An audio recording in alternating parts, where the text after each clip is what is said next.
What was that delightful word? Savity Havity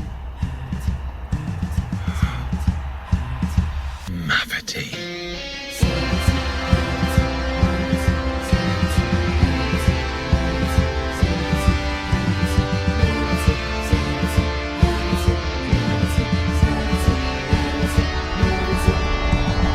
Hello everyone and welcome to Savity Havity Mavity. I'm Gabs and this is my wife slash close slash dog slash elected president of the United States slash mom slash dad slash second cousin Zak.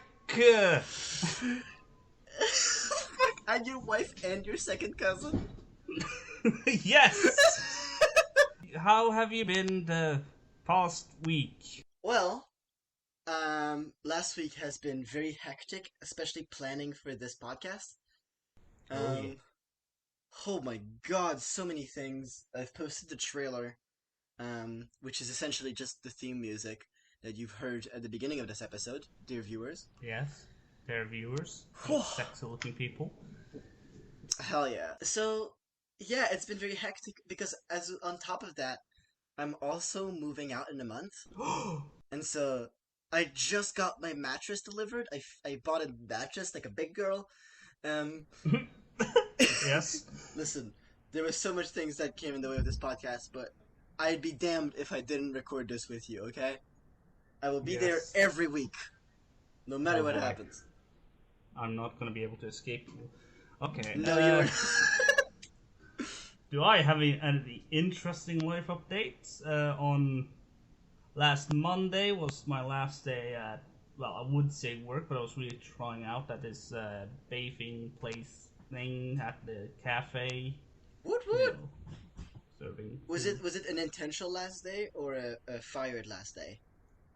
Intentional. The contract basically expired because I wasn't officially hired. I was sort of just trying out, see how I like it, and they didn't have the time to keep signing it because it was very hectic for them. So but it's fine. Plus now I I'm basically unemployed now. Oh man. Haven't done so much. I went to this place which is basically like they help you get a job, especially if you're like young and have no idea what you're doing, like most people, let's be honest. And fun fact, since the world is a small place, the first place I worked at, the woman who is sort of helping me, she's actually the sister of not the boss, but a sort of second boss thing, the one behind the boss in terms of that. Yeah, she is his sister, I found out. And I'm like, cool. It's a small world, because I also, with the boss, I also have met his uncle. I mean, it is a small world, but it's unfair because you're in Norway. So Yeah. it's pretty isolated. Yeah, I don't live in one of the bigger cities like Oslo. Then it's probably more spread out, with like relatives and stuff. I mean, I like relatives. I have many of them. Yeah, both my grandparents that are still alive are both my maternal grandparents. But I do know that they actually got married the same year Doctor Who started. They got married in 1963. My paternal grandparents married in 1963 also, but they divorced sometime in the 80s, so... Yeah, that's a bit My different. grandparents have been together for... 60 years. 60 years. Yeah, it's insane. And every single month, on their anniversary of the month, they go to a fancy restaurant together. It is so cute. Aww. Now I want to be a grandpapa. Just have someone I've been with for decades. But just wait a bit. Yeah. I'm actually quite excited about the possibility of maybe being alive for the 100th anniversary of Doctor Who. Yeah, I'll be 62 roughly, so I won't be old. I'll just be older, depending on how you look at things. Because I actually got into Doctor Who, on the 50th anniversary of the show. Yeah. Originally. I think I was roughly the same. I don't remember the exact year, but it was around 2012, 2013-ish that I got into it. And then I finally managed to watch an episode in 2014. Yeah. I also don't remember exactly like what the year is. I do remember I saw it on Netflix. First, I was like looking through Netflix. I know it's so sad that they took it off. I was like scrolling through Netflix to find something, and I saw Doctor Who, and it's not like really popular in Canada. Like it is, but like I had never heard of anyone who liked the show, right? Who knew what the show was actually about. I've only ever heard of Doctor Who in like British YouTube videos. So British, yeah, British, mate. So when I saw it on Netflix, I was like, why the hell not? Let me watch it. And I hated the episode Rose, but I loved the episode The End of the World, which seems to be the exact opposite of how people normally go about it. Yeah. But I was obsessed with The End of the World because I just loved all the different alien species. It was so cool to me. Oh my god. That's the thing with Doctor Who is that it's such a creative show. You can have so many things at any point. You can have mannequins attacking people one episode, and then the next episode we're seeing the destruction of the Earth with dozens of alien species, and then the next episode we're in Victorian times fighting ghosts. It's like it's insane. Yeah, you can have stuff like that and big epic grandiose thing like God who's been alive for billions of years eating babies or something like okay, that's never happened, but that does seem to be coming up apparently in the next episode, Space Babies. RTD, please pay me. Wouldn't that be great? Gabs for showrunner 2035. I don't know when he'll stop being showrunner again. Yeah, how I got into Doctor Who. I sort of knew it for a while before I actually watched an episode. Like, I remember looking at the intros and news and, like, getting into the lore. And, you know, then I managed to... And I knew that Peter Capaldi's first episode was coming up. So my brother tried to sort of help me find some I can watch this. Because I don't think in Norway it was on Netflix yet. So I basically watched it illegally my first time, and I started with season or series 1 with Chris Eccleston, the good-looking boy. The man, the myth, the legend. Yes. Then Netflix finally did catch up in Norway, fucking finally. And then I watched up to the 12th Doctor, and then. I finally caught up when Jodie came around and finally got to be there when the Doctor regenerates properly. Yay, finally. Yeah, I basically binged the whole show as soon as I saw it on Netflix because I was obsessed with it. Yeah. And at the time, the current Doctor was Matt Smith, right? Yeah. So I remember I watched up until season 7. I think by the time I got to series 7, series 8 was out, but not on Netflix yet. Yeah. And then I got, on my birthday that year, I got a massive, like, Doctor Who book that contains so many things about stuff up until series 8. And so I already knew of Peter Capaldi and of some episode, like, concepts by the time I got to it. Yeah. But it was very, very exciting. And then Series 8 finally came onto Netflix, like, so late. I watched all of it. Yeah. And then I waited for Series 9 to come on it, and then it got deleted. Around that time, I did watch it with a friend of mine who I know since I was like 3 or 4 years old. So I've known this guy for like 20 fucking years. I don't know if I should swear that much, but yeah. That's fine. One guy who I've known since I was a little boy. little baby boy in kindergarten. I don't actually remember when we became friends, but apparently he does, because he hit me with a stick, and I was like, "You want to be friends?" After he hit me with a stick. And I remember in 2016 or 17, we actually went to the kindergarten we went to, and we found the stick that he hit me with. So we recreated the scene. Oh my god. And then he threw the stick. So I don't know where the stick is, but we know the general shape, I think. Yeah, when I got into it, I quickly got, I found out about Classic Who, but I haven't caught up, to be honest. Like, I knew how it went, like William Hartnell, Patrick Troughton, John Pertwee, all that jazz. Oh boy.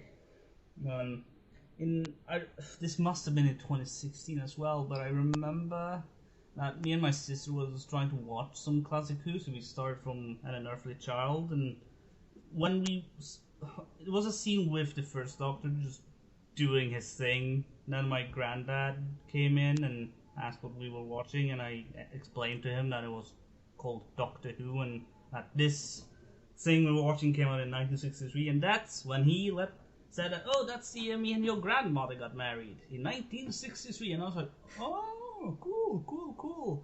And then I just continued watching, not really giving a damn yet.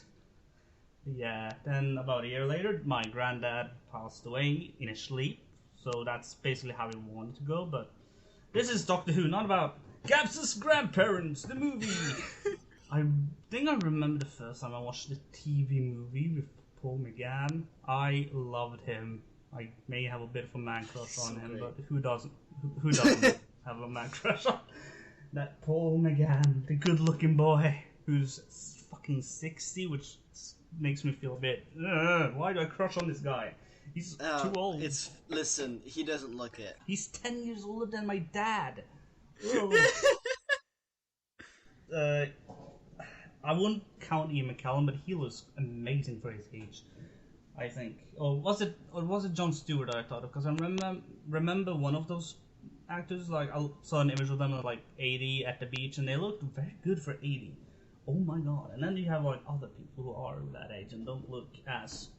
Anyway, I'm not gonna crush on 80-year-olds. That's disgusting. Although Harrison Ford also looks great. I was gonna mention Harrison Ford. Yeah. I saw him in Indiana Jones, and he looks amazing. He looks so good. Yeah, I want to be like that when I'm 80. If I live up to 80, that is. Gabs, you're already super hot. Don't worry about it. I'm sure you'll be a very hot grandpa. I think the thing is, Doctor Who is like, it's lasted for so long. Like, as you mentioned, Classic Who. Like, I hadn't watched any Classic Who for the longest time. I think around 2018, 2019, I think when like Jodie came over, and I realized that I might have been not so cis. Not such a cis man after all. Maybe I was a little bit gender spicy. I started trying to watch a Classic Who from the beginning, and I had to go on Daily Motion to find it. Same. Go on. It was so complicated, and it bored me to death, so I gave up on it. Yeah. But then, Power of the Doctor came out a few years later, and I decided, you know what, I'm going to try my hand at it again. And so I got a BritBox account, I started watching it, and then it got put on BBC iPlayer, so I got a VPN, so I could watch it on iPlayer. And it's so good. I'm like, it's insane how such an old show is so good. I'm obsessed with the First Doctor. He's probably like one of my favorites. I know people don't tend to like him, but like, he's just so cute. He's a lovable grandpa. Literally. Exactly. He's so irresponsible all the time, and it's so funny. Yeah. Didn't he try to kill like a caveman or someone with a rock, and then Ian was like, no, put it down, or something. I don't remember what he said. It's been. And he was like Ian was like, "What are you doing? Why are you trying to kill him?" And he was like, "No, I'm not trying to kill him. Here you go. Draw our way back to the TARDIS. I wasn't gonna kill you." I think I remember when with Susan being the Doctor's grandchild, I remember being like very curious, so I tried to look up the Doctor's like entire family tree because I was curious, but I struggled to find anything. I found out Susan eventually has a kid who's played by Paul McGann's kid, and I'm like, okay, well, but who's Susan's parent? Who's the Doctor's kid? Who's And then I find everyone else but that for a while until I finally do, and it's like, okay, the Doctor's family. This is the Doctor's dad, mom, seventh grandma, whatever the fuck Jodie said, because I remember Jodie saying she had like as the Doctor saying 7 grandmas. So and it I'm takes also you away. curious. She was like, Grandma number 7 said Who's that her like, favorite? Grandma number 9 was an agent by the Zygons or something like that. Yeah. So I'm also curious, how the hell do Time Lords, get it on when they want to make babies? Let me introduce you to Lung Barrow. Yeah, I do know about looms and stuff, and I'm still like, okay, so weird. how do they have like a dozen parents and grandparents at once? How does it work? I don't understand. How I've decided to like think of it, because they don't really specify it.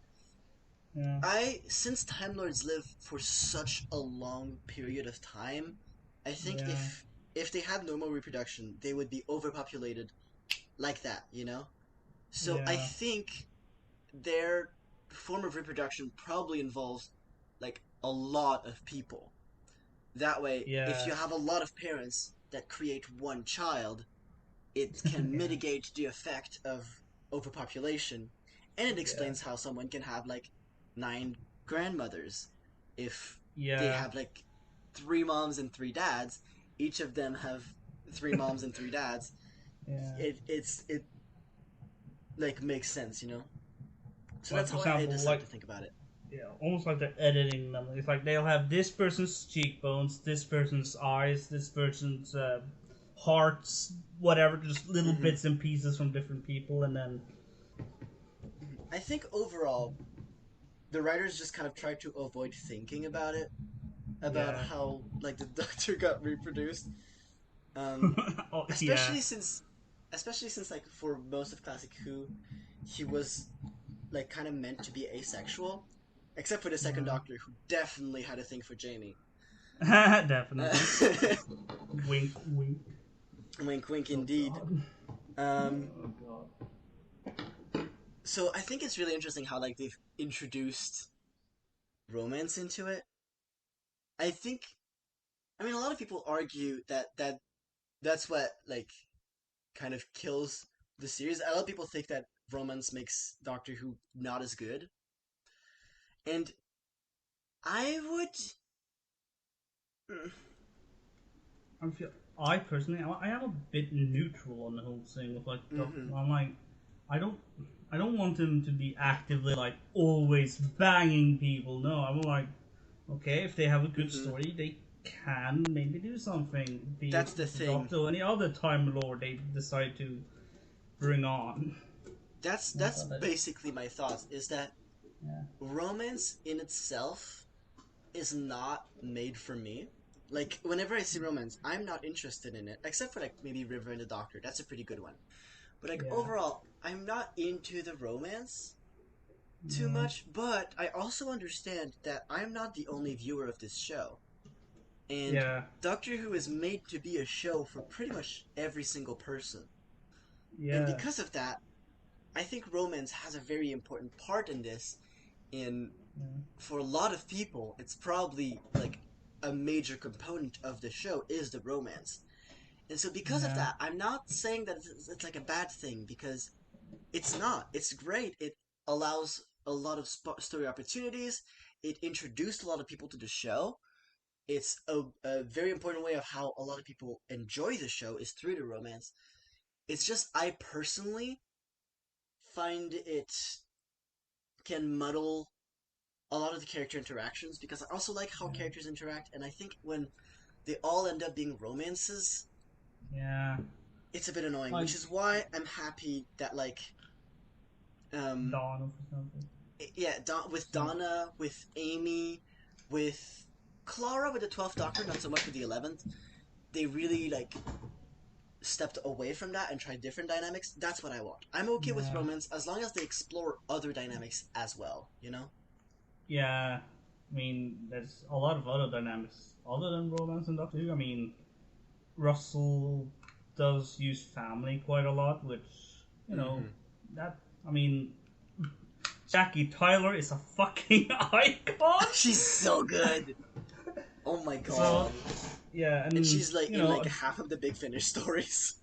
oh god. I mean, I don't. What's the actress name? But yeah, she hopefully has a lot of fun as Jackie. I just have forget her Camila name. Cabello in my head. I know that's not the actress' name, but it's something similar to that. Editing Zach here, it's Camille Kaduri. Yeah, and then then Martha, and then Donna, who gotta love Wilf. Oh, Wilf Oh, is God. great. Yeah, and Yeah, Donna's mom, but yeah, And all of Martha's family is so. a bit Oh my god. relatable, I would say. It's so relatable. Well, Hi, Martha. Hi. yeah, I mean, my mom Annalise. is thankfully not anything like Martha's mom or Donna's mom, thank God. But you know, other relatives are like I can see this character as being similar to this relative, like my dad, cousins, or whatever. Well, not that I talk to cousins quite a lot, but you know they exist. And now with also like Ruby's family, it's so interesting, Yeah, like how adopted they explore family. different That's, dynamics. yeah, yeah, because that's probably not the first one, but that's you know an adopted family because you know we don't really know much yet about her biological family background, but we know that she was adopted at some point after you know being left at a fucking church of all places. I mean, that's a pretty common place to leave Yeah, babies. It's Little- oftentimes at a church or like the doorsteps of a rich family or something like that. yeah. Huh. That's cool. Yeah. So yeah, But yeah, I think romance, like, I understand the purpose of it, but I personally am not super into it. I don't think that's what makes a good Doctor Who episode, you know? yeah. Like, you know, then I love other things to explore, like terrorism. Fucking hell. That's The first that- thing that came to mind. I think, well, you're kind of right, because I think the big strength of Doctor Who is, like, first of all, how, like, liberal it is, how left-wing it is. I really like that. Yeah. That's really reassuring, I think, because I'm kind of tired of very right-wing media. But, like, Doctor Who is a very left-wing show, and it's got a lot of, sorry, I keep burping. It's a very left-wing show, and it's got a lot of, like, hidden commentary. Yeah. Like, I just rewatched The Demons recently with my boyfriend. But We were, like, in the episode, like, the doctor, like, talks about, like, climate change and stuff. Like, really, really, like, in the beginning of the 70s. And it's, like, and, like, in more modern stuff, you've got, like, in Oxygen in Series 10, which is all about, like, capitalism. And you've got, like, Rosa about racism. Like, I love how they keep exploring different aspects of this, and they like weave it into a sci-fi story, which makes it really like interesting and fascinating and entertaining to watch, while still like having really poignant commentary, which gives it a lot of depth. I think that that's what makes a good episode is when there's a lot of layers and a lot of depth, you know. And then you have the parodies, which is like the Happiness Patrol or whatever it was called with the Seventh Doctor, where they had a parody on that. Oh, there's also the Saigon one. The Saigon one. There's Oh, that's so good. Zygon what Invasion, was- Zygon Inversion. Yes. I remember watching it live with my friend. Oh God, it's been a while. Damn. But yeah, those are cool. I didn't get it at the time of release, but as I get slightly older, then I finally open my mind. It's really really good because it's a very like obviously it's an episode about peace, right? It talks about war and peace, and it seems like a very like superficial idea of like, oh, wouldn't it be great if we didn't have war? But Yeah. The thing is, the speech really goes into big detail. I mean, the whole episodes, the whole of the 2 episodes, but also the speech itself goes into great detail to explain, like, there's a reason why war exists, right? Yeah. We humans, we are we keep making war because we don't like the other person, because we want more land, because we want more resources, because the other one attacked first. There's tons of reasons, and there's always a justification for war. You can always find a reason to justify it. But at the end of the day, you're just going to kill a lot of people and then come to an arrangement anyway. You know? Yeah. That's Just what's sit interesting about down this. and talk. Exactly. And then when the doctor mentioned his experiences in Time War, like Mm-hmm. when he closes his eyes, he can still hear them screaming and all that, Oh my like the god. children, and that's fucking horrifying. I Like, think that's what basically what I think makes a good Doctor Who episode is those kinds of things.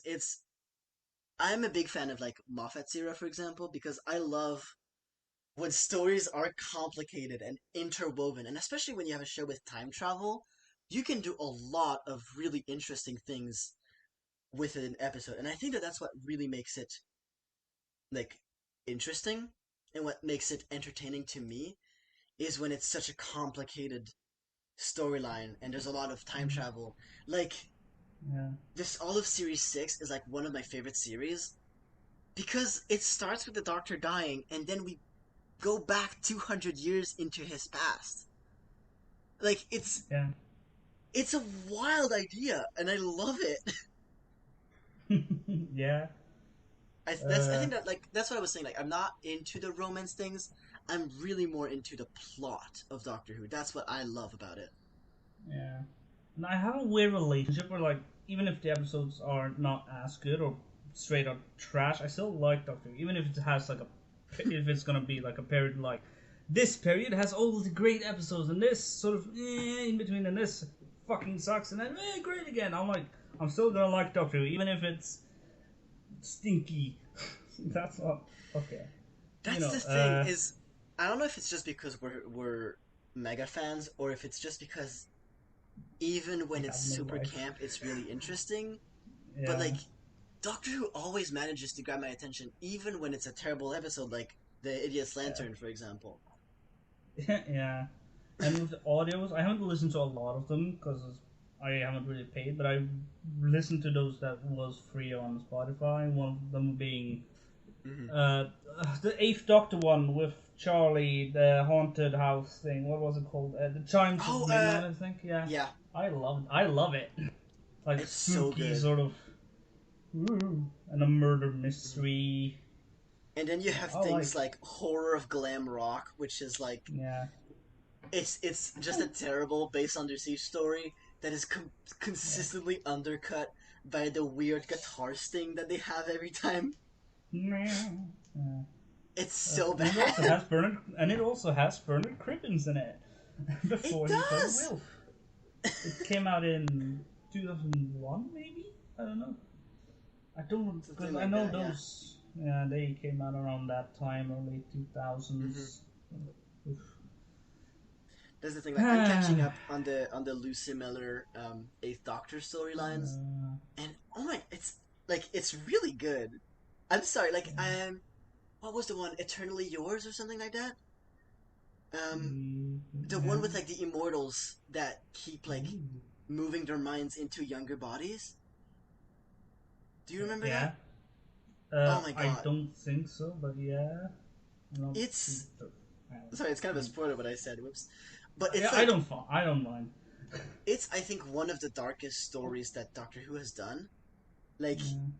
you get to a point where like he's basically trying to assault Lucy Miller. Like he wants to um um, do the thing, like the get sexy he thing. wants he wants her to if I remember correctly, he wants to take her mind away, put the mind of his wife in her body so that he can have sex Oh, with her body specifically. oh God, yeah, It's really it's really wild.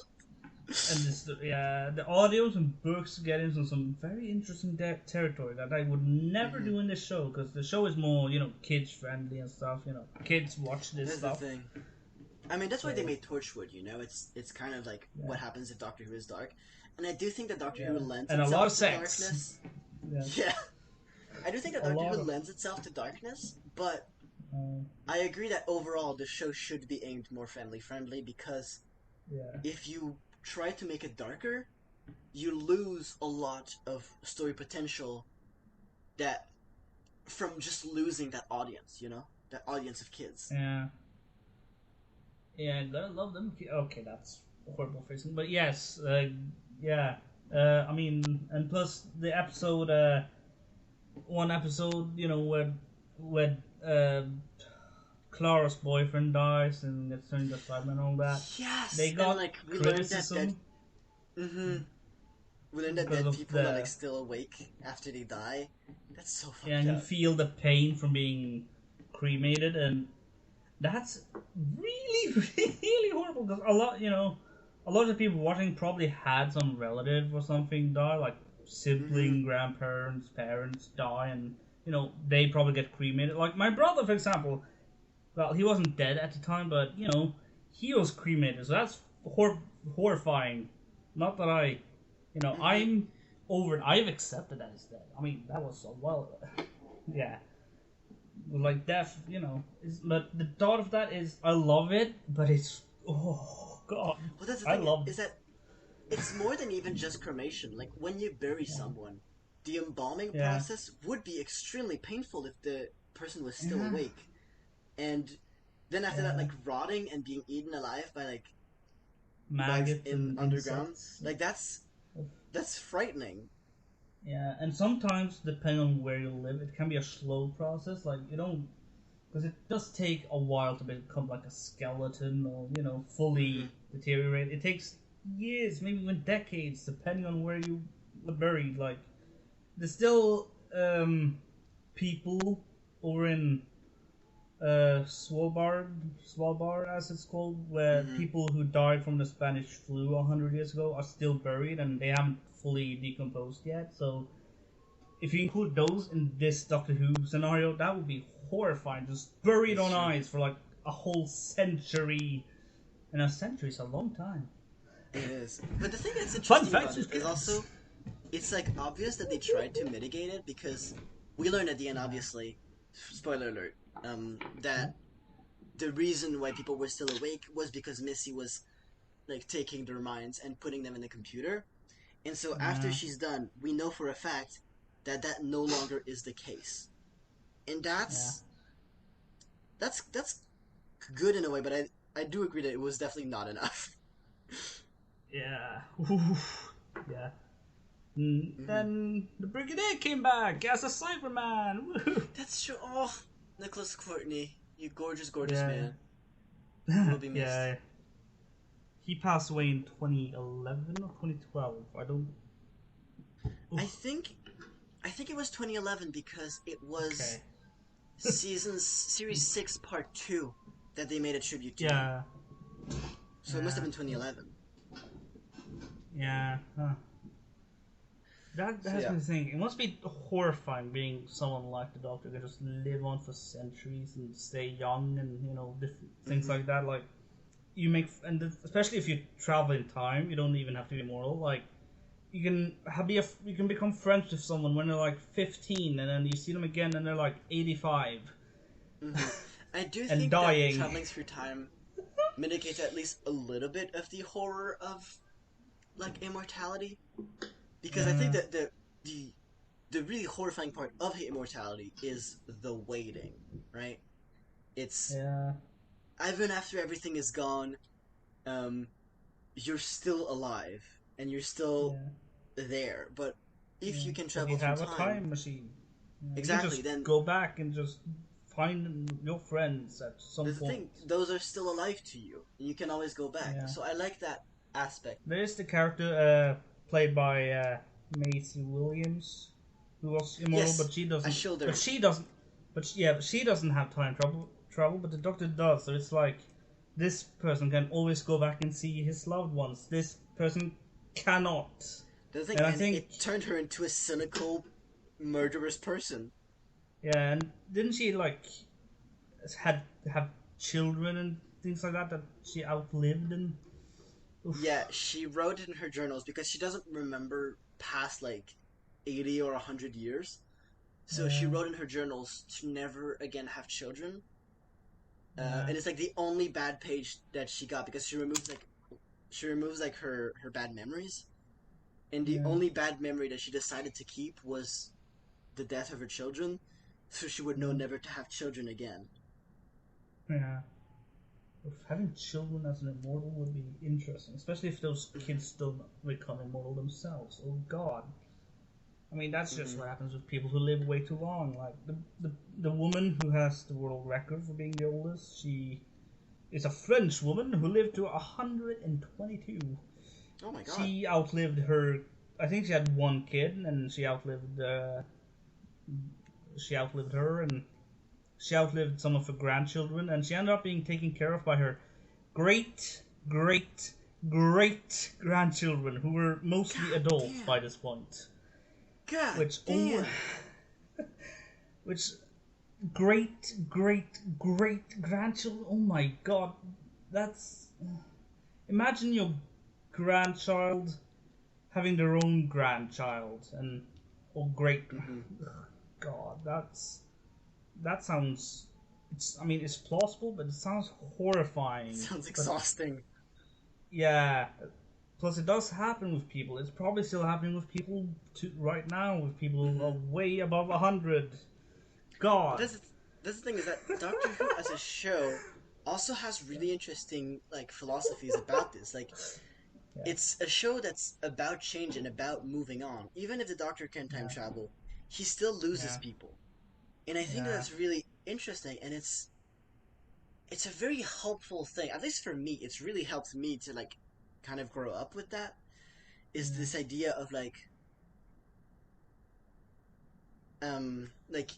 yes, bad things happen, yes, people leave, but Yeah.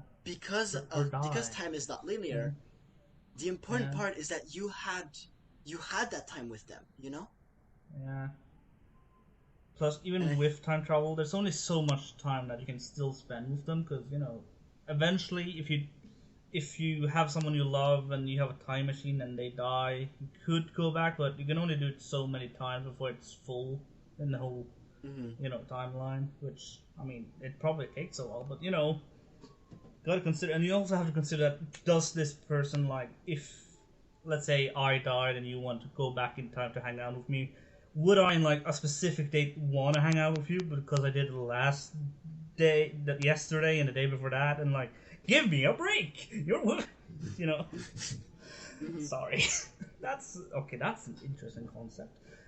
Yeah. Yikes. Oh boy. Not that I'm On planning to die yet. on a lighter note, Yes. I got um, distracted again. Death. let's not make this too sad. So, who's your favorite Doctor? Shit, that's a difficult one. I don't think I have a specific one. I do like Paul McGann a lot. I like all the Doctors, but I really like Paul McGann, especially his voice. He has a sort of charm, but I also like Capaldi. He's on that Mm-hmm. list. Hell Plus, yeah. Capaldi is a great actor in general, so that helps. I do try to continue with like classic, and I really did like Seven because I watched Mm-hmm. the Dalek episode. Yeah, I love all the Doctors. I don't think I have. I don't think I've watched any episode with six. I should get on that. Damn. God damn. Colin Baker, I'm on my way now. But yeah, I like Capaldi, McGann, and McCoy, I suppose. Although I do like all the Doctors, so and I Mm-hmm. watched a lot of 10 and 14. Well, a lot of 10 and 14, but yeah, Mm-hmm. Yeah, I I think have it on DVD. for me, the 12th Doctor, Peter Capaldi, is very hard to beat. And Yeah, he's also like surprisingly similar to the first Doctor, which I think is why the first Doctor is also up there on my list. I Yeah. think they are both very similar, like, characterizations in a way. Except Yeah. one is like very young and irresponsible, and the other one is like intensely old and irresponsible. You know? Yeah. Intensely old. I think So that's yeah. what makes them like. I think that's like the main thing that makes them different. Is like one of them is irresponsible because he's still young, and the other one is irresponsible because he has seen everything and does not really care anymore. Um, Yeah. Oh, so that actually makes me think about something. I, what does it make you think of? because when everyone thinks about the first Doctor, they imagine like this old grandpa, right? But he's the youngest incarnation. And now we have Shuri, who's the oldest incarnation so Well, far, and I mean, strictly he's a good-looking speaking, boy. Oh boy. mhm. I mean, yes. Go on. Strictly speaking, Joe Martin is an older incarnation than William Hartnell, but I get what you're saying. Yeah. God. Yeah. Oh, I forgot about. Oh, damn. Joe Yeah. Martin is also really good. She needs so much more screen time. It is Yeah. I criminal want more that we have not. backstory. I want to know where she fits in, how it all. Like, is she before William Hartnell? Is she between 2 and 3? Who knows? I Here's the thing about this.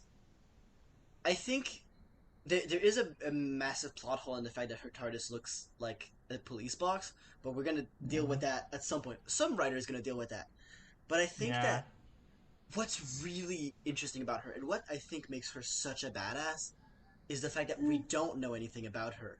We just know Yeah. that she kicks ass and is amazing. Yeah. And I think that a big part of what informs that is the mystery behind it. So I do Yeah. want to explore her backstory and where she fits in, but I would But rather over do that time, maybe. later Yeah. instead of earlier, you know? Yeah. I would like to make sure that we've explored a lot of other possible storylines with her being a mystery until we Yeah. eventually reveal what's going on with her. I want to wait Yeah. like 5, 10 years before I find that out, at Ow. least. Damn. Yeah. Explore the other opportunities before that, and then, like, okay, this is where she fits in. And this is why Exactly. this and this happens, and blah, blah, blah. Stuff like that.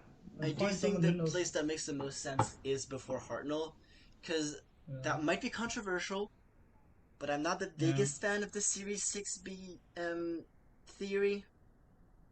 Yeah. I I don't like it. I just like to think that when we see Patrick Troughton being old in The Two Doctors, that's just because the actor was old, but actually, like, if you were there in person when that event happened, he would have looked young. You know Yeah. what I mean? Like, I Yeah. like to look at it as if he is supposed to look young. And so I don't like Yeah. the idea of having missing, all these missing storylines, especially since if you actually watch the War Games, you have to do a lot of stretching to imagine that after the regeneration, the Time Lords are like, well, actually, we're gonna use you for some adventures instead. Um, Ha. you know, it's And a one bit of them weird. includes Jamie. Yeah, I'm like, I'm not against it, but I'm like, yeah, find something. Exactly. Like, I'm not, yeah. Because I have heard people talk about the fact that, Patrick Troughton was older, but, everyone gets older. We will be older eventually too, but. That's the thing. uh, yeah. That's the thing is that like Doctor Who is such a wild show. Why can't we just accept that sometimes the Doctor looks older? Like that's Yeah. fine. Yeah, yeah. But I appreciate Because that it's mhm. people do make theories about why he looks older. It's outside the fact that the actor is older. Like, maybe the second Doctor did live on a little bit longer, and which And I'm I not against that. appreciate the fact that it also breaks the immersion of some people. The fact that the Doctor Yeah, can be older, um, yeah. but it doesn't for me. Also, my groceries are here. Oh boy, you want to go get them? I'm going to go get them. Um, Okay. so I will be back, and when I'll be back, we're gonna discuss our favorite companions. Okay, I'll just be with myself until we Yeah, come back. see you in a bit. So sorry. See ya.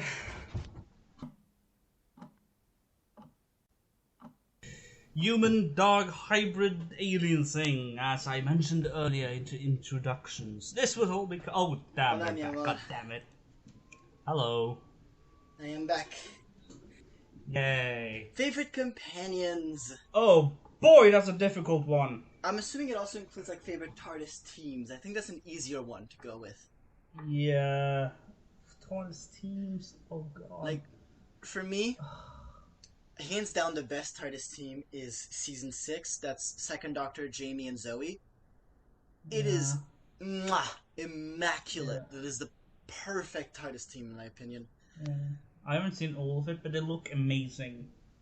Because I'm also interested in, Victoria too. But yeah, I like the concept that the Doctor is the time traveler, then Jamie is someone from the past, and Zoe is from someone from the future, and they sort of interact that way with the different, people from different time periods. Exactly, and I love when TARDIS teams also have like one character who is an equal to the Doctor. Like Zoe is basically as smart as the Second Doctor, and so it's really interesting to see how they interact. I think obviously, I mean, I'd be remiss if I didn't mention Ian and Barbara are obviously top-tier companions. My sweethearts. Like if they weren't there, it would be way harder. But since they are there, you kind of have to say. Yeah, they're the best. Obviously, they're so good. Oh yes. Oh. There's never ever been a companion that like matches them. Yeah, the first TARDIS team: Ian, Barbara, and Susan, plus the Doctor. Then, but yeah. My lovely, my baby. Okay. I'm personally a bigger fan of First Doctor, Ian, Barbara, and Vicky. That's my own personal thoughts on this. I prefer Vicky over Susan, but it's the very early TARDIS teams are immaculate. Yeah. And today, the actor who plays Ian and Susan are they're like the original group. They are the ones who are still around. And I remember I was so surprised when I found out the actor who plays Ian is the dad of one of the actors from Harry Potter. Wait, William Russell is the dad of a Harry Potter actor? Yeah, it's not one of the main people. It's Dean Thomas, I think. Oh my god! How old is he? William Ross. I know he's almost like 100. That's him. Yes. He's 99 years old, and he was born. He was born November 19th, 1920. He's gonna turn 100. Jesus Christ! Damn. That's insane. And he also holds the record for the longest gaps between return for a show, because when he left the TARDIS team in 1965 and then came back in 2022, then that apparently was a record for like the longest gap for a returning actor of the same character. So I'm like, it's damn, really cool. Yeah, like 57 years, I think, which is, damn. It's a lot. Yeah, it's. William Russell is a treasure. Children. Alfred Enoch, apparently his name is. His kid. I think they're biological. I don't know. I might be wrong, but yeah. Parents. Yes. Let me look at his. Come on. Okay. Biological. I just looked up his mom, I think. Yeah. Huh. That's so cool. Yeah, and he was born in 1988, so he was 35, 40, 34. 44, so he's 1 year younger than Rose. 64. Yeah. Okay. 34, 44, 54, 64, 74, 80. He was 60 when he had his kid. Damn. Holy shit. I mean, it happens, but goddamn. I mean, to be fair, William Russell fucks for sure, but holy shit. Yeah, like if he were to have a kid when he turns 100, I wouldn't be against it. I'd be like, you do you, slay. I would not be surprised. Nah. I'd be surprised, but I'd be like, if anyone would do it, it'd be William Russell. Mm-hmm. I Sir Ian wouldn't. I Chesterton. probably wouldn't be able to. God So damn. iconic. He's gonna turn 100! Why do I feel so excited? For a guy turning 100. That I don't even know the guy personally, but I feel so excited for some silly... Okay, how old is... Okay, Caroline Ford. How old are you? She's 83! Oh, damn. She was born in 1940. Damn. She's 6 years older than my oldest grandparent who's alive. And with the dead ones is my paternal grandpa. He was born in 1942. She's 2 years older than... Damn. And she has mentioned about being up for returning to Doctor Who, but... Huh. Yeah, she really needs to return. I think we really need to see Susan return and regenerate. Because I think Susan... First of all, I think Susan deserves a lot more than she was given. I think we need to see... Give her like a little update, sort of. Yeah, we need to see what came of Susan. Like, because now she's not stuck being a 1960s teenage girl screaming at everything. Yeah. Now she can actually be, like, what she was originally supposed to be, which was, like, a weird child.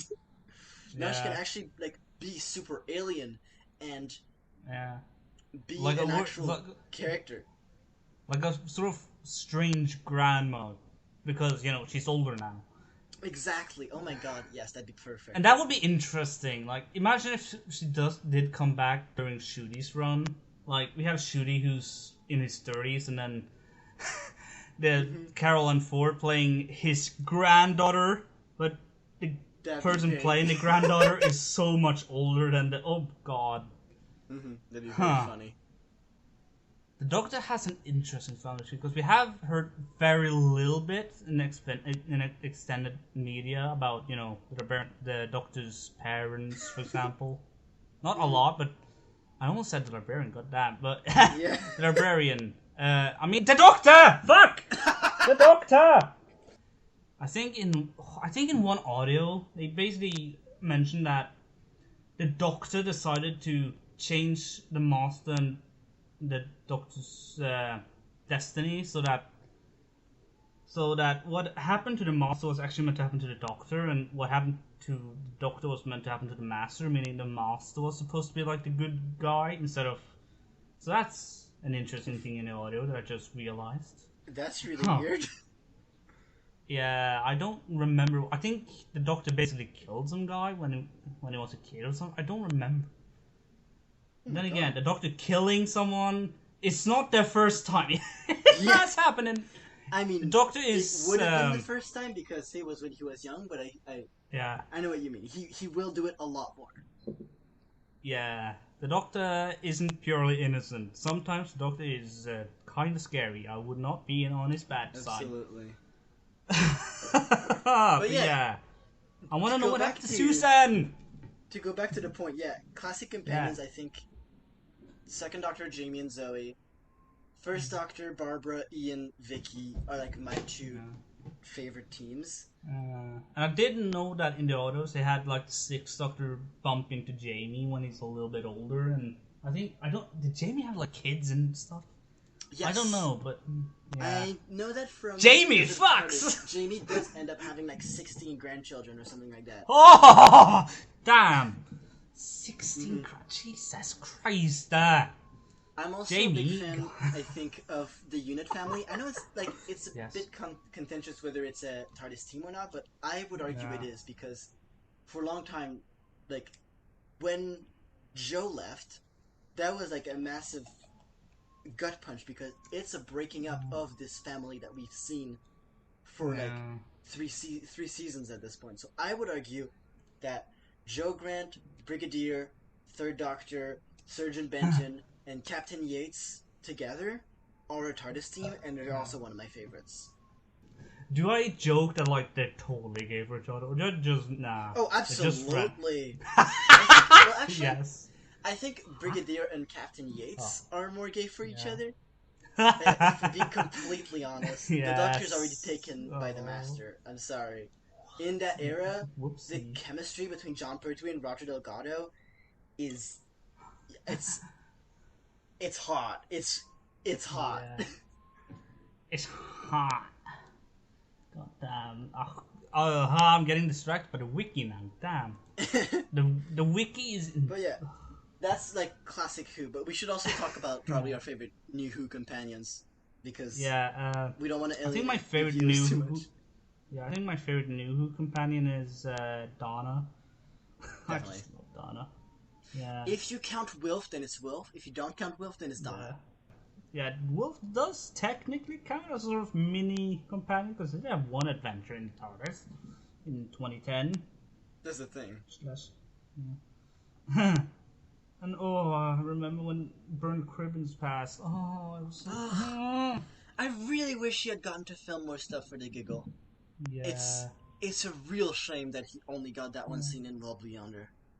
Yeah, I mean, he was old, so, it was inevitable that he would But like, eventually I die, literally but saw it's, that episode yesterday, and he's in a wheelchair, but he looks so healthy.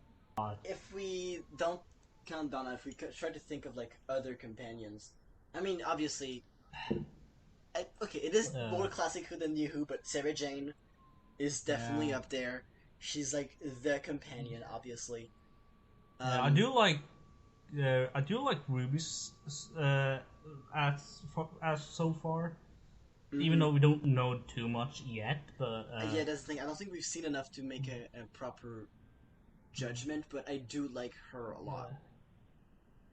Yeah, and I don't know why. I feel like when I watched like seasons 5 to 7, I paid more attention to Rory than I did with Amy at first until I actually. Yeah, I don't know why. Because you don't get many male companions. Not in New Who, I think. That's true. There's a lot of. Plus, with, like, Mickey, who I'm not going to talk about the actor after. That's.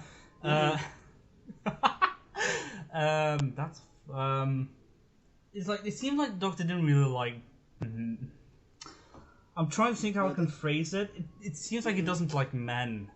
Not anymore. Wink, wink. Well, that's the thing, is that New Who is a lot more homogenous when it comes to companions, which is really annoying to me. I wish... Obviously, I know. I just wish that there was, like, a lot more variety, not just men, but, like, people from different time periods, people of different ages, Yeah, I wanted to mention that earlier, too, actually, when we mentioned, like, classic, like, you can still relate. I know they want the companions to be more relatable, but we can still relate to, like, companions even if they're like from a slightly different time period. Like, let's say if you had a companion from the 60s, we can still relate to them in some way. Barbara and Ian are great companions, and they're from the 60s. You still relate to them. Zoe and Jamie. Yeah. Go on. Zoe and Jamie are from completely different time periods, completely different understandings of the world.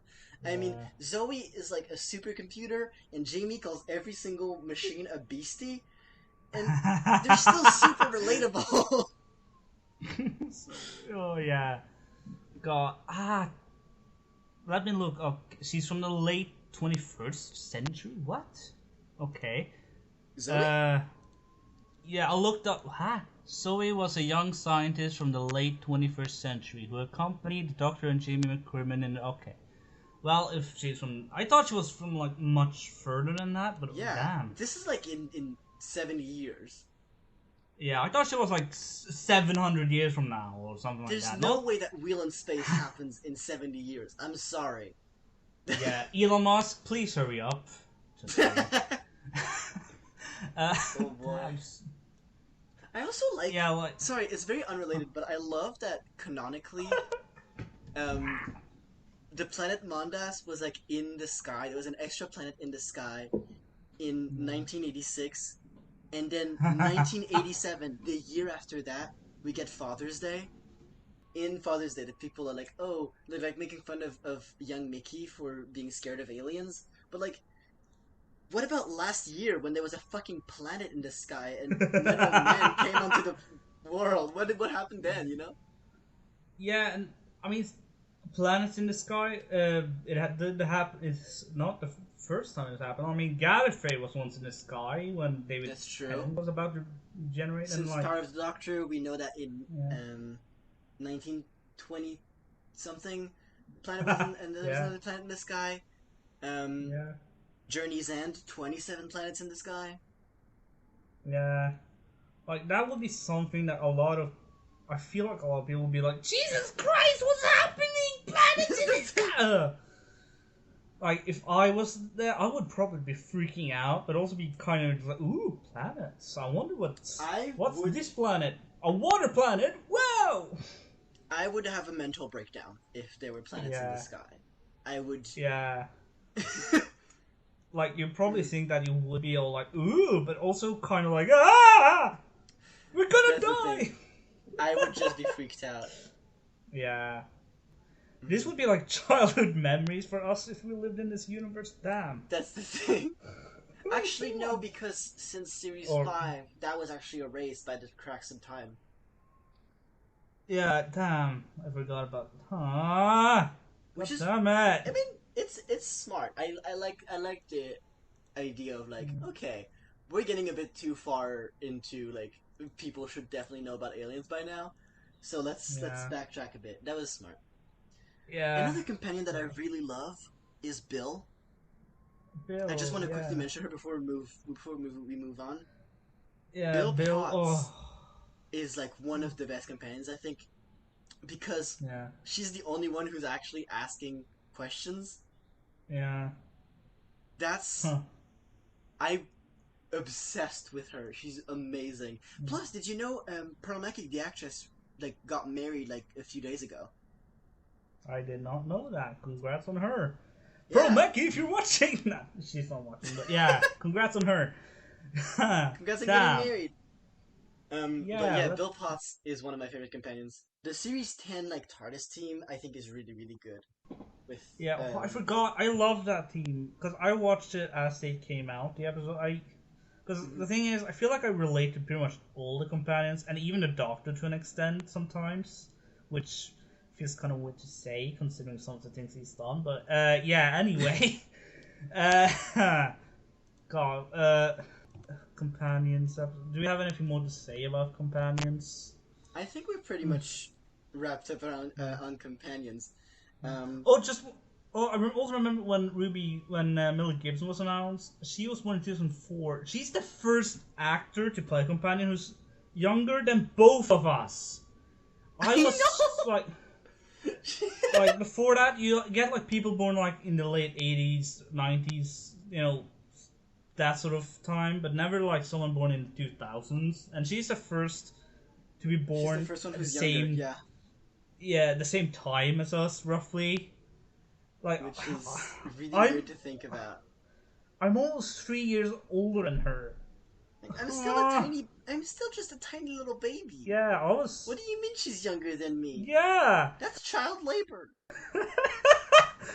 God, 19th of June 2004. I was still 2 years old at this point. I haven't had my birthday yet. Because God damn, I was a 2-year-old when she was born. This feels illegal.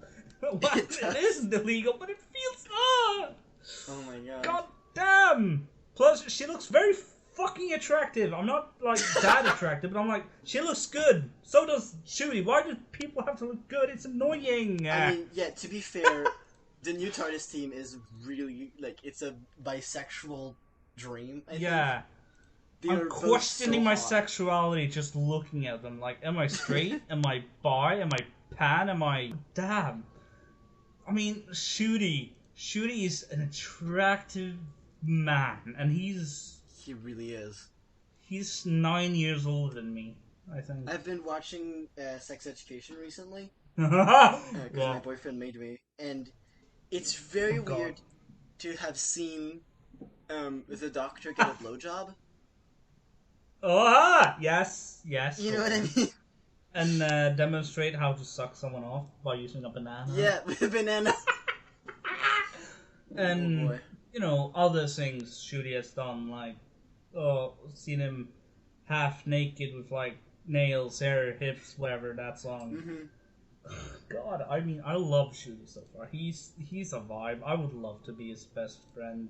Shooty, if you're watching this, which you ain't, please adopt me. Well, okay, is it weird to say that? I feel like almost all or most of the doctors are played by. I mean, they look good. I would say that a bunch of them is nah. Cause, okay, when I say this out loud, I'm just imagining like Sylvester McCoy or William Hart. No. Oh, there's some image of Patrick Troughton where he looks so fucking. Patrick. I know. Trout. Like with the mic, is that the one you're talking about? Where I he's don't like, know. because that's a good one. Yeah, that one too, but it was another image. I think it's from something else. It wasn't, but yeah, it's like you get these actors who, as the role, or usually don't look that attractive. Then you get like the one image, and it's like, oh, it's like, ah. Anyway, Anyway, we're up to the second part now. I forgot what the last thing we said was, so this is the segue now. We're not gonna do a smooth transition. Yes. Welcome to part 2 of the episode. Welcome so I to thought part we could do a 2. little game. I thought we could do a little game for the rest of the our podcast season. Because for those who don't know, this season we're gonna react to all the episodes, and then the season is gonna end, and we're gonna take a little break. Just FYI. Yes. Yes. So I was thinking we could make a little bingo card. Let me just do that right now. With I am things very that passionate about how to attract some people. things that we are guessing will happen in the episodes. And, God, I can't wait to be wrong. and then, if they do happen, we get to color it. Bingo! Yay, Bingo. we're elderly now. The first episode, speaking of elderly, the first episode is called Space Babies. And I we imagine basically know with babies. that there's babies in it, there's a boogeyman, and there's that lady from, I forgot which show, who's there as well. So we both need to make a guess as to what we think is going to happen in that episode. Oh God. So yes, so our grid is going to be 4x4. I'm going to be posting it on our Instagram when this episode, the day after this episode goes live. So you can go refer to it afterwards for every episode that we're gonna watch. And so we're gonna do guesses for each episode, and we're each gonna make a guess, and then put it into this bingo card. And if we get a bingo, we get to kiss passionately on the lips. So, Space Babies. It has something to do with babies. I'm gonna throw it. Well, we can't say something that we already know. I'm gonna throw a guess. I think it's going to be really bad. I think. Yeah. I think from. I'm basically. I'm just thinking of the previous RTD first episodes of a season. Yeah. And I think that RTD is not very good at them. So, No. my guess is that this episode is going to be bad. Like, more than we expect. Yeah. I know a lot of people are excited about it. I'm also kind of excited about it, but I'm throwing a guess that it's going to be bad. I don't. You? I guess that someone will die or. Oh, wow. Yeah. I don't know. Not like the main cast, but like maybe a side character or something. I don't know. Something terrible I see. happens. That's actually it would be interesting. very... I was thinking that's probably very likely to happen, but then I thought, would Doctor Who kill babies? Who knows? Well, maybe a non-baby one. That would be a bit extreme. Alright. Someone will die in Space Babies, that's the guess. I like that. Yes. Yes, and it's relatively open, so yeah. It can be anyone. Okay? Right. Now, Devil's Chord. That's the Beatles episode. We know that there's the maestro in it, which appears to be... she looks amazing. I'm so excited about this episode, and she seems to be... I would totally smash. Anyway, yes? Sorry. She seems to be a sort of like toy maker, but for music, which sounds like it would be literally my favorite villain of all time. Yeah. It sounds fun. Like I assume it won't take itself too seriously either. I'm gonna do I'm gonna do the guess that has to be made because people are arguing about this. So I'm gonna make it. I don't think it's gonna happen, but I'm gonna make it. I'm gonna say Devil's Chord will be a musical. Yeah. That's my guess. God I think damn it! someone No, has I to don't make know it. what I want to bet now. Damn. Oh, I need to think. I assume maybe we get more backstory on Ruby's mom. I don't know. Maybe. In Devil's Chord? Maybe. Who knows? I guess. I think that's very unlikely. Oh no! Oh, I have better. Okay, maybe it's maybe the Beatles are fake. They're not the real Beatles. Maybe. Oh. I love that. Okay, that's it. That's Way more that's your guess for interesting. Devil's Chord. Yeah. Oh, I'm It's a not- huge fan of that. Okay, Not the episode real. 3. What's episode 3? Oh, it's Boom. The episode by Stephen Moffat. Oh. Oh damn! Oh, Now. okay. Huh. Which seems to be Damn. the Doctor steps on the landmine and can't let go for the whole episode, which is a very Moffat idea to happen. So, God, I'm okay. not too sure what I want to I'm guess. gonna on guess that Boom will have repercussions. How do you For rate later. repercussions? this. Into episode 4. I think Yeah. that at the end of the episode, the Doctor will have to get blown up, and it will have repercussions in the episode immediately following it, which I believe is 73 yards? Yeah. I should look this up. Hold on. Okay, episode 4 is 73 yards, so I am going to guess that the ending of Boom will immediately have an effect on 73 yards, and will have, but that will be resolved probably in 73 yards. But I'm guessing that Boom will have repercussions into episode 4. That's my guess. Kind of like Oxygen when the Doctor got blind. I don't have anything different.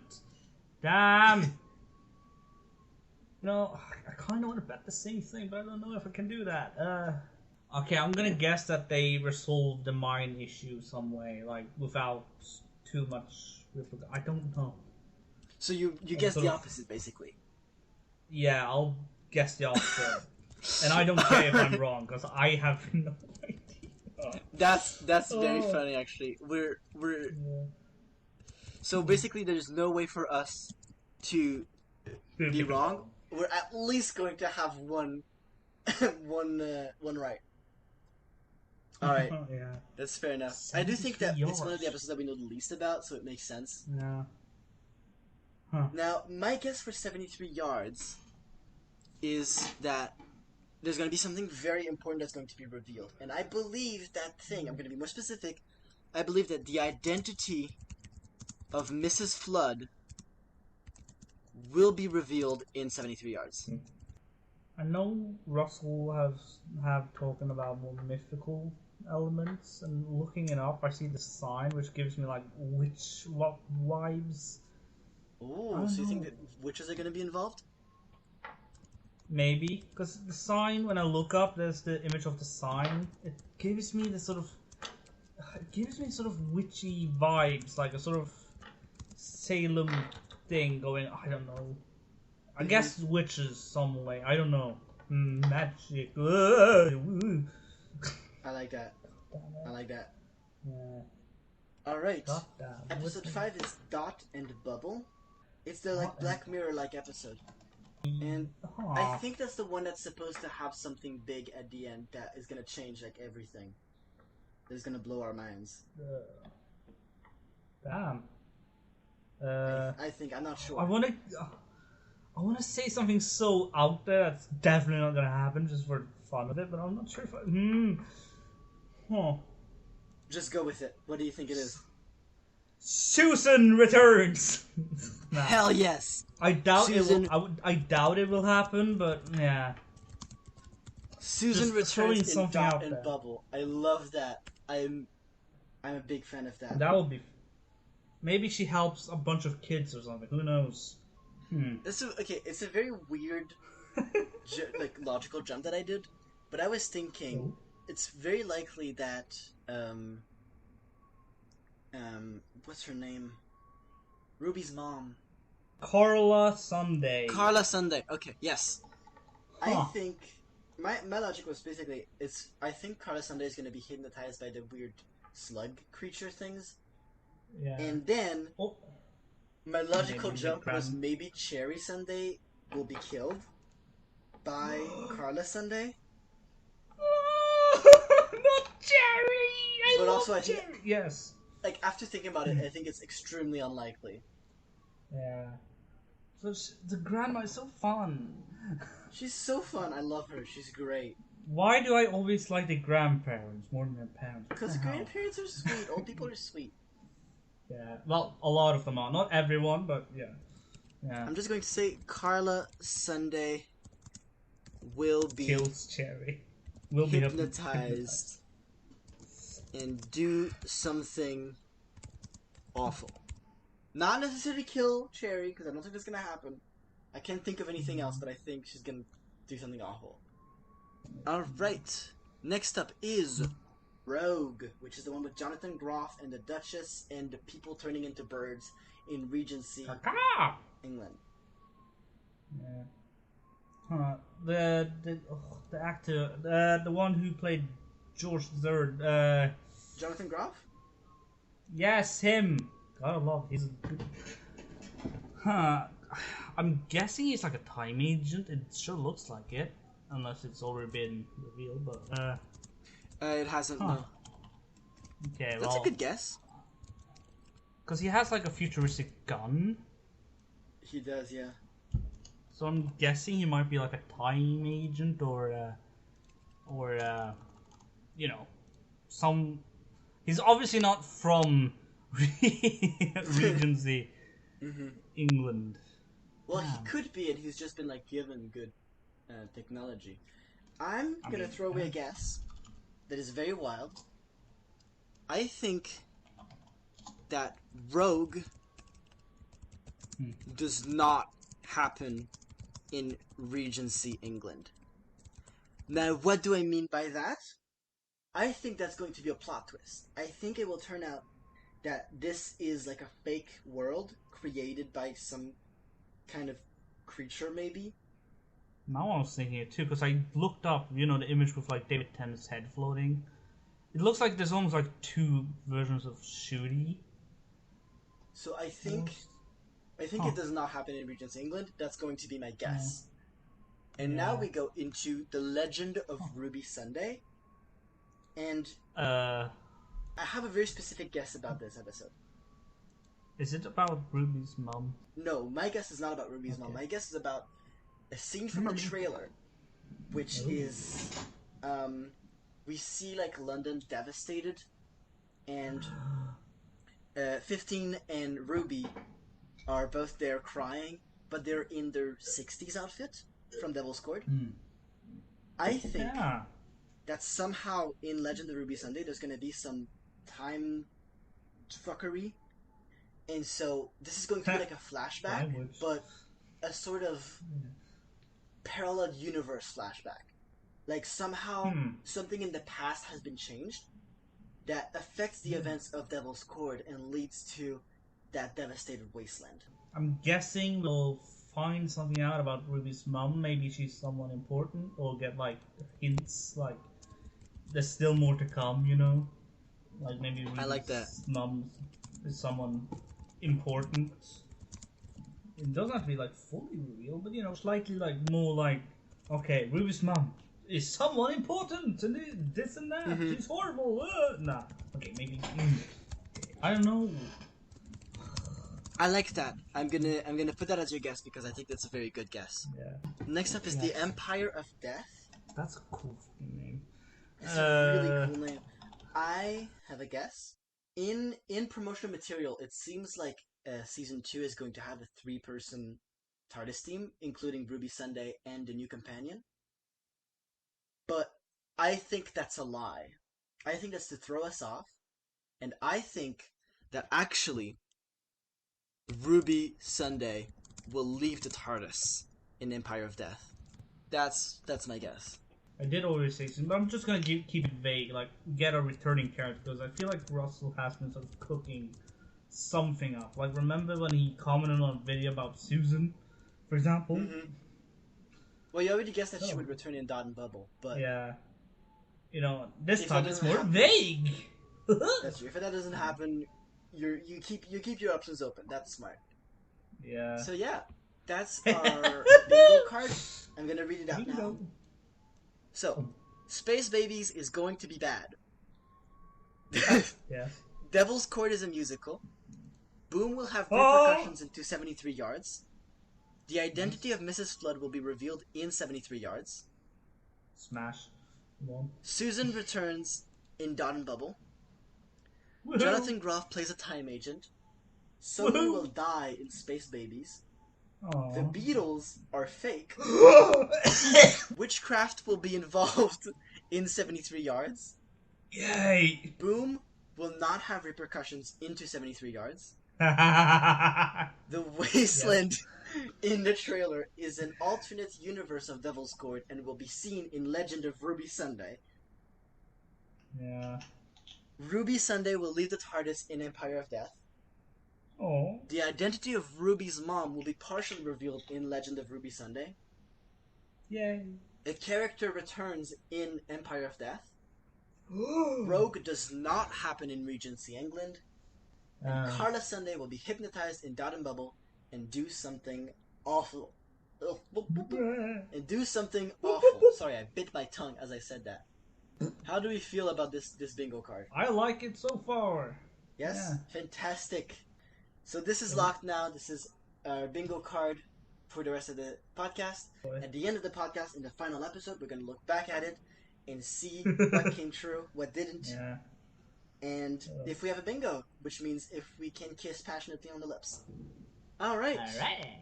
So, with that being said, that pretty much gives a wrap on our podcast episode. It's a lot longer than I expected. Yes, because I'm passionate about people being attractive, apparently. We ramble a lot, but that's great. That tells us that we can plan a lot less things in upcoming episodes. So, yeah. What do you think of this next season that's coming up, Gabs? What are your hopes and dreams? It seems a lot more sort of modern, like fast paced, I assume, like, you know, sort of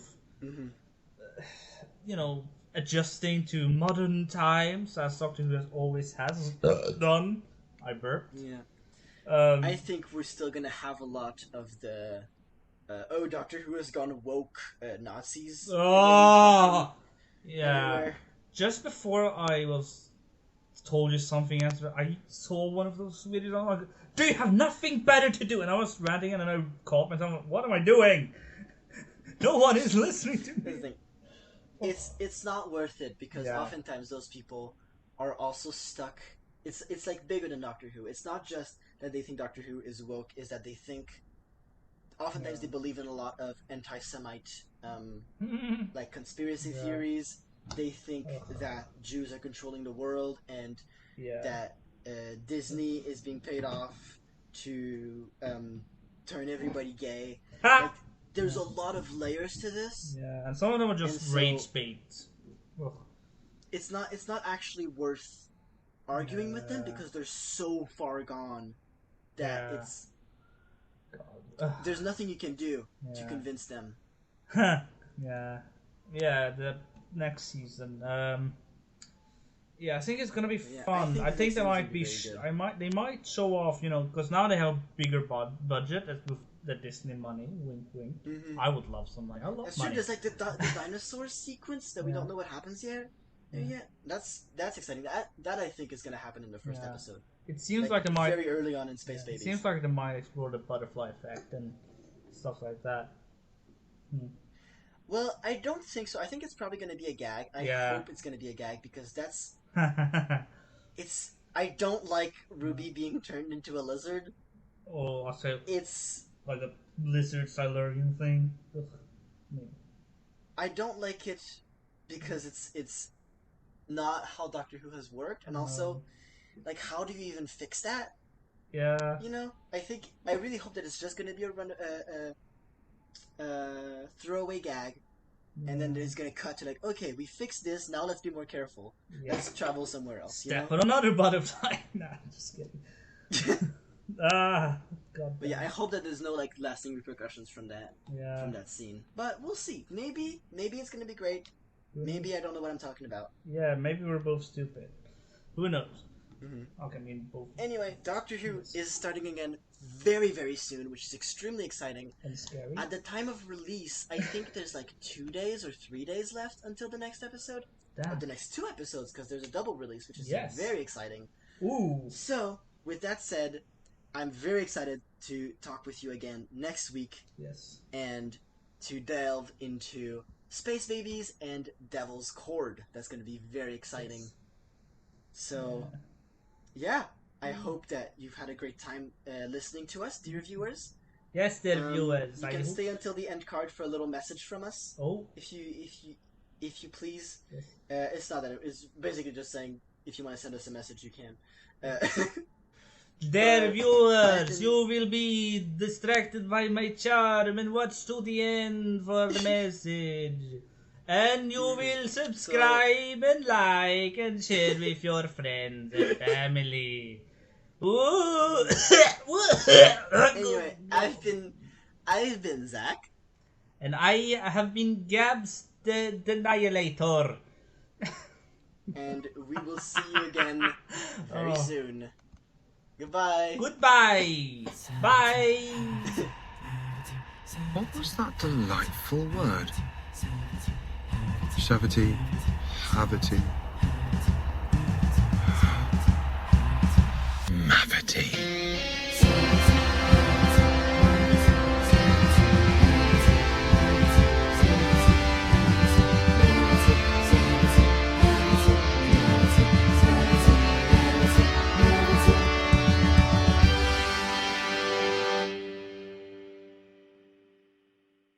You have been listening to Savity Havity Mavity, featuring Zak and Gabs. This episode, Gab's Sexual Awakening, was recorded on May 5th, 2024. You can send us a message on Instagram at MavityPod or send us an email at mavitypod@gmail.com if you wish to contact us. We will be very happy to read out your messages on the show. If you enjoyed the show, you can give us a rating, a like, a comment, or a follow on Spotify or YouTube. Follow us on Instagram at MavityPod for updates, and share this with your friends if you think they might enjoy it. We'll see you in 2 weeks for the next episode.